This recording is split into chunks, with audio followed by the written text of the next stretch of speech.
Nakaengkwentro ng pulisya sa Calamba City, Laguna ang isang grupong sangkot umano sa iba't ibang malalaking krimen sa Calabarzon Region. 6 na miyembro ng naturang grupo ang namatay sa barilan. Makibalita tayo kay Emil Sumangil. Emil. Magandang hapon, Mark Maki, sa papanik na kalsada sakop ng Barangay Lecheria, Calamba, Laguna. Nakaengkwentro di umano ng mga elemento ng Calamba Police at Regional Intelligence Unit ng Laguna Police Provincial Office ang mga miyembro ng isang organized crime group na kumikilos sa area ng Calabarzon. Ayon sa spot report ng Calamba PNP, sinita ng mga pulis ang Toyota Innova kung saan nakasakay ang mga suspect nang maparaan ng mga ito sa lugar ng pinangyarihan nang bigla umano silang paputukan ng grupo. Walang tinamaan sa panig ng pulisya pero 6 sa mga suspect ang napatay.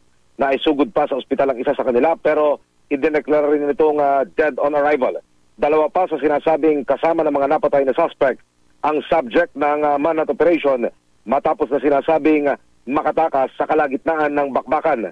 Ayon sa intelligence report, sinimulang subaybayan ng mga pulis ang grupong ito dahil sa hindi pangkaraniwang kilos at mga kagamitang bit-bit ng upahan ang sinasabi nilang safe house sa area ng Barangay Lecheria. Bukod sa Toyota Innova, isa pang pickup truck ang hinahabol ng mga pulis ngayon na sinasabing gamit ng grupo. Maki, Mark. Maraming salamat, Emil Sumangil.